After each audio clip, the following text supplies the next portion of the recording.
Welcome to pebbles. அனைவருக்கும் பொங்கல் திருநாள் நல்வாழ்த்துக்கள். பொங்கலுக்கு நம்ம பாசிப்பருப்பு எடுத்துக்கலாம், இதை வறுத்துக்கலாம். சிம்மில் வச்சுட்டு பொன்னிறமாக வறுத்துக்கலாம். ரொம்ப வறுக்கக்கூடாது, அதாவது பொன்னிறமாக வர அளவுக்கு வறுத்துக்கலாம். நம்ம அப்படியே போட்டோன்னா பொங்கல் என்னென்னா பச்சை வாசம் அடிக்கும். அதனால் வறுத்து போட்டோன்னா சக்கரை பொங்கல் எப்போவுமே டேஸ்ட்டாக இருக்கும். இப்போ நல்லா வாசம் வர ஆரம்பிச்சிருச்சு. இப்போ நம்ம ஆஃப் பண்ணிக்கலாம். அதாவது ரொம்ப இது பண்ண வேண்டியதில்லை. இப்போ நம்ம வேறு பாத்திரத்தில் மாற்றிக்கலாம். இப்போது நம்ம சக்கரை பொங்கல் செய்ய போகிறோம். இது நம்ம எப்போவுமே ஃபஸ்ட்டு நிறைவாக ஊற்றிக்கணும். பொங்கல் பானையில் நம்ம கொஞ்சமாக எடுத்துட்டு இப்போ நம்ம ஏன்னா இந்த அரிசியில் எல்லாமே என்னென்னா பொங்கி வரதில்லை அப்படிங்கிறதுனால நம்ம ஒரு டம்ளர் அளவுக்கு பால் ஆட் பண்ணிக்கலாம்.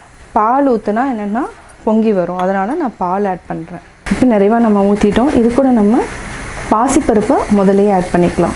இதுவும் நல்லா கொதிக்கிட்டோம். அதாவது இப்போ பொங்கி வரும். இப்போது பொங்க போகுது. அதாவது பொங்கல் வைக்கிறப்ப எப்போவுமே கிழக்கு பொங்கணுங்கிறது நம்மளோட ஐதீகம். இப்போ பொங்க ஆரம்பிச்சிருச்சு. கிழக்கு பொங்கிடுச்சு. இப்போ நம்ம எடுத்துக்கலாம். கொஞ்சமாக தண்ணி எடுத்துட்டு அதுக்கப்புறம் நம்ம அரிசி போட்டுக்கலாம். இப்போ நம்ம அரிசி போட்டுக்கலாம். இது நான் ஒரு 200 கிராம்ஸ் அளவுக்கு ரைஸ் எடுத்துருக்கிறேன். ஒரு கைப்படி பாசிப்பருப்பு. எப்போவுமே பச்சரிசி என்னென்னா ரைஸ் நிறையா வரும். நம்ம ஜாஸ்தி எடுக்கக்கூடாது. ஒரு 200 கிராம்ஸ் இருந்தாலே போதும் இந்த பொங்க பானைக்கு. இன்னொரு சின்னதாக இருந்துச்சுன்னா நீங்கள் 100 கிராம்ஸ் ரைஸ் எடுத்தாவே ஃபுல்லாக, அதாவது முழுமையாக வரும். ஆக்சுவலாக பொங்கல் பானையில் நம்ம கொஞ்சமாக தண்ணி எடுத்து வச்சுக்கலாம். தேவைங்கிறப்ப நம்ம ஆட் பண்ணிக்கலாம். நல்லா வேகட்டும். இப்போது நம்ம ஏலக்காய் பொடி, வெல்லம் ஆட் பண்ணிக்கலாம். இது ஒரு 6 ஏலக்காய் இருக்கும். பொடி போட்டுட்டு நம்ம வெல்லத்தை ஆட் பண்ணிக்கலாம். நல்லா மிக்ஸ் பண்ணி விடுங்க. நம்ம கடைசியாக முந்திரி திராட்சை தாளித்து, அதாவது நெய்யில் தாளித்து கொட்டிக்கலாம். சர்க்கரை பொங்கல் ரெடி ஆயாச்சு.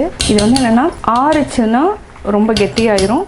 அதேமாதிரி படையலுக்கு போகிறதுக்குள்ளே இது ரெடி ஆகிடும். இப்போ நம்ம ஆஃப் பண்ணிக்கலாம். இப்போ முந்திரி திராட்சை தாளித்து கொட்டிக்கலாம். இப்போது காஞ்சிருச்சு. இது ஒரு 20 முந்திரி கிட்ட எடுத்திருக்கேன். அப்படியே போட்டுக்கலாம். எண்ணெய் அப்படியே உருகட்டும். இப்போ பொன்னிறம் ஆகிடுச்சு. திராட்சை ஆட் பண்ணிக்கலாம். கூடவே நம்ம தேங்காயும் ஆட் பண்ணிக்கலாம். இப்போ தாளிச்சிட்டோம். இது கூட முந்திரி தேங்காய் எல்லாமே கொட்டிக்கலாம். நல்லா மிக்ஸ் பண்ணி விடுங்க. சக்கரை பொங்கல் ரெடி.